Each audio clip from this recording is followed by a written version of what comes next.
দেখো বন্ধুরা, আমরা এই দেখো ভাত হচ্ছে, ডাল, এরপরে দেবে ডাল, এরপরে আরো সবজি আছে দেবে। ভাতটাই করতে আমরা পারছি পরে না। দেখাচ্ছি তোমাদের, বুঝেছো? দাঁড়াও।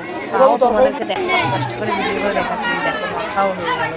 তরকারি এখনো অবধি এসে পৌঁছায়নি। তরকারিটা দেবে, সোয়াবিন আলুর তরকারি বানিয়েছে, কচুর শাক বানিয়েছে, আবার চাটনিও বানিয়েছে। তো যাই হোক, এখানে হচ্ছে আমরা 3 দিন ধরে খাই।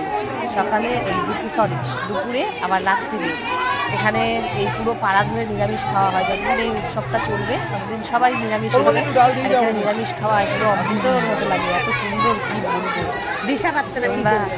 তোমরা খেয়ে দেখো, তারপরে বলবে। মানে এলাকায় এরকম ধরনের অনুষ্ঠান হয়, তারা নিশ্চয়ই জানে যে এইসব খাবার যেরকম যাই রেঁধে দিক না কেন, বদ থেকে কচু এনে রেঁধে দিলে সেটাও অমৃত লাগে। দেখো গরম ধোয়া ভাব বেরোচ্ছে। এই যে সোয়াবিন আলুর তরকারিটা শেষমেশ দিয়েই দিল। তো চলো আমি খেয়ে নিই। টাটা, বাই বাই, সবাই ভালো থেকো, সুস্থ থেকো। আবার দেখা হবে নেক্সট ভিডিওতে।